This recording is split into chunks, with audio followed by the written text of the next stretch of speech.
ಇದೆ. ಅಕಸ್ಮಾತ್ ಏನಾದರೂ ಕಾಂಗ್ರೆಸ್ ಪಕ್ಷದಿಂದ ಈ ಸಲ ಅಲ್ಪಸಂಖ್ಯಾತರಿಗೆ ಟಿಕೆಟ್ ಕೊಡಲಿಲ್ಲ ಅಂತ ಹೇಳಿದರೆ ಇದರ ಪರಿಣಾಮ ಈ ಚುನಾವಣೆ ಅಲ್ಲದೆ ಮುಂಬರುವ 2028ರ ಎಲ್ಲ ಚುನಾವಣೆಯಲ್ಲಿ ನಮ್ಮ ಮುಸಲ್ಮಾನ್ ಬಂದವರು ಕಾಂಗ್ರೆಸ್ ಪಕ್ಷಕ್ಕೆ ಯಾರು ಕೂಡ ವೋಟ್ ಹಾಕಲ್ಲ.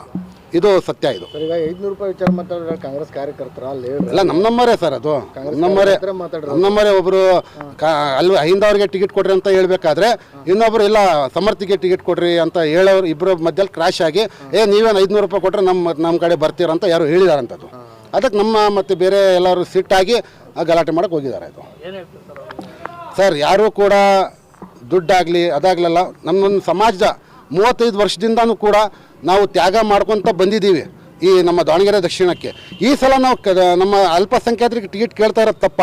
ನಾವಾಗಲಿ ಇವತ್ತು ನಾವು ನಮ್ಮ ಮನೆಗೆಲ್ಲ ಕೇಳ್ತಾ ಇರೋದು ಅಲ್ಪಸಂಖ್ಯಾತರಿಗಾಗಲಿ ಅಹಿಂದ ವರ್ಗಕ್ಕೆ ಯಾರಿಗಾದ್ರೂ ಟಿಕೆಟ್ ಕೊಡಲಿ. ಮುಂದಿನ ದಿನಗಳಲ್ಲಿ ಬೇರೆಯವರು ಈ ಸಮಾಜದಿಂದ ಬೇರೆ ಸಮಾಜದಿಂದ ಎಲ್ಲ ಶಾಸಕರಾಗ್ತಾರೆ, ಒಂದು ಸಮಾಜಕ್ಕೆ ನ್ಯಾಯ ಬರ್ತದಂತ ನಾವು ಕೇಳ್ತಾ ಇದ್ದೀವಿ.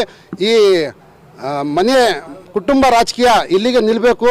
ಯಾಕಂತ ಹೇಳಿದರೆ ಭಾಳಷ್ಟು ನಮ್ಮ ಸಮುದಾಯ ಎಲ್ಲ ಕೂಡ ಈ ಸಲ ಅಲ್ಪಸಂಖ್ಯಾತರಾಗಲಿ ಅಹಿಂದ ಸಮಾಜಕ್ಕೆ ಟಿಕೆಟ್ ಕೊಡಬೇಕಂತ ಕೇಳ್ತಾ ಇದ್ದಾರೆ. ನಮ್ಮ ಅಲ್ಪಸಂಖ್ಯಾತರು ಕೂಡ ಈ ಬಾರಿ ಟಿಕೆಟಿಗೆ ಅಪೇಕ್ಷೆ ನಾವು ಇಟ್ಟಿದ್ದೀವಿ.